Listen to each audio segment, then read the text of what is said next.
Government HSS Chalissery Palakkad സ്കൂളിലെ വിദ്യാർത്ഥിയും രക്ഷിതാവും ഇപ്പോൾ നമ്മോടൊപ്പം ഉണ്ട്. വളരെയധികം വ്യത്യസ്തവുമായിട്ടുള്ള ഒരു പരിപാടിയായിരുന്നു ശ്രേഷ്ഠ ഭാരതം പൈതൃക ഭാരതം എന്നത്. കാരണം ഇത്തരം പരിപാടികളിൽ വരുന്ന വിദ്യാർത്ഥികൾക്ക് അനവധി അറിവുകൾ പകർന്നു തരാനുള്ള വ്യക്തിത്വങ്ങൾ ജഡ്ജിങ് പാനലിലായിട്ട് ഇരിക്കുന്നത് എന്നുള്ളത് വളരെയധികം സന്തോഷം നൽകിയ ഒന്നായിരുന്നു. ശ്രേഷ്ഠ ഭാരതത്തിൽ വന്നതിന് ശേഷം അലക്സാണ്ടർ ജേക്കബ് സാറിനെ പോലുള്ള ആളുകളെ പരിചയപ്പെടാനും അദ്ദേഹത്തിൻ്റെ ജീവിതത്തെ പറ്റിയുള്ള ആശയങ്ങൾ മനസ്സിൽ ഉൾക്കൊണ്ട് അത് ജീവിതത്തിൽ ആസ്പദമാക്കി മുന്നേറുവാനും സാധിച്ചു എന്നുള്ളത് വലിയൊരു കാര്യമാണ്. സംവാദ വേദിയിലാണ് മികച്ച പ്രകടനം കാഴ്ചവെക്കാൻ GHS ചാലിശ്ശേരിയിലെ വിദ്യാർത്ഥികൾക്ക് കഴിഞ്ഞിട്ടുള്ളത്.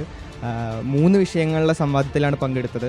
അതിൽ സീതയുടെ അഗ്നിപ്രവേശം എന്ന വിഷയത്തിലും മഹാഭാരതത്തിൽ അർജുനൻ്റെ ചിന്തകൾ ശരിയാണോ തെറ്റാണോ എന്നുള്ള വിഷയത്തിലും അടക്കം അനവധി വിഷയങ്ങളിൽ ഞങ്ങൾക്ക് വളരെ വ്യക്തവും കൃത്യവുമായിട്ടുള്ള ഒരു തരത്തിലുള്ള സംവാദം പ്രകടിപ്പിക്കാൻ സാധിച്ചു എന്നുള്ളത് വളരെയധികം സന്തോഷം നൽകുന്ന ഒരു കാര്യമാണ്.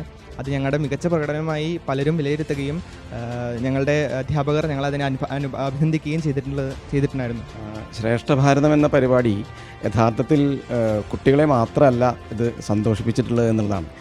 കാരണം ചാലിശ്ശേരി ഹയർ സെക്കൻഡറി സ്കൂൾ എന്നൊക്കെ പറയുന്നത് പാലക്കാട് ജില്ലയുടെ പടിഞ്ഞാറേ അറ്റത്ത് കിടക്കുന്ന ഒരു സ്കൂളാണ്. അതൊരു സാധാരണ ആളുകൾ പഠിച്ചു വരുന്നൊരു സ്കൂളാണ്. മികച്ച വിദ്യാലയമാണ്. ഇത്തരത്തിലുള്ള ഒരു വിദ്യാലയത്തിൽ നിന്ന് വരുന്ന കുട്ടികൾക്ക് ഒരു എക്സ്പോഷർ കിട്ടുക എന്ന് പറഞ്ഞു കഴിഞ്ഞാൽ അത് വളരെ വലിയൊരു കാര്യമാണ്.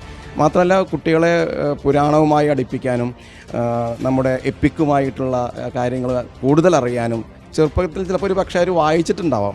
വായനാശീലം ഇല്ലാത്തവരുണ്ടെങ്കിൽ അവർക്ക് ഒന്നും കൂടി വായിക്കാനും സംസ്കൃതവും അതേപോലെയുള്ള ഭാഷയുമായി ബന്ധപ്പെടാനും അധ്യാപകർക്കും ഇത് വളരെയധികം വ്യത്യസ്തമായിട്ട് അനുഭവമാണ് യഥാർത്ഥത്തിൽ ഉണ്ടായിട്ടുള്ളത്. കുട്ടികൾക്ക് മാത്രമല്ല സമൂഹത്തിൽ കുട്ടികൾ അറിയപ്പെടുന്നു. ഒരു TV ചാനലിൽ കൂടി സമൂഹത്തിൽ കുട്ടികൾ അറിയപ്പെടുന്നു എന്ന് പറയുന്നത് വളരെ പ്രധാനപ്പെട്ട കാര്യമാണ്. അത് ഏറ്റവും നല്ലൊരു കുട്ടികൾക്ക് ഒരു മോട്ടിവേഷൻ എന്നുള്ള നിലയ്ക്ക് അത് അറിവ് വർദ്ധിപ്പിക്കുന്നതിനും അതേപോലെ തന്നെ മോട്ടിവേഷൻ ആയിട്ടും ഇതിനെ കണക്കാക്കണം എന്നാണ് എൻ്റെ അഭിപ്രായം.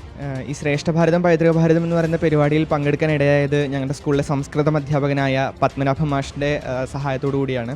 പത്മനാഭ മാഷ് ഞങ്ങളെല്ലാ വിദ്യാർത്ഥികളെയും വളരെയധികം സ്വാധീനിക്കുകയും വ്യക്തവും കൃത്യമായ നിർദ്ദേശങ്ങൾ നൽകി ഈ ഒരു പരിപാടി വളരെ വിജയമാക്കുന്നതിന് ഞങ്ങളുടെ സ്കൂളിൽ ഉള്ള വിദ്യാർത്ഥികളെ പരിശ്രമിക്കാൻ പ്രേരിപ്പിക്കുകയും ചെയ്ത ഒരു വ്യക്തിയാണ്. കൂടാതെ ഞങ്ങളുടെ നാട്ടിൽ തന്നെയുള്ള സംസ്കൃത അധ്യാപകനായിട്ടുള്ള ഡോക്ടർ EN ഉണ്ണികൃഷ്ണൻ അടക്കമുള്ള പ്രമുഖരായ വ്യക്തികൾ ഇത്തരം പരിപാടികൾക്ക് വളരെയധികം പിന്തുണ നൽകിയിട്ടുണ്ട്.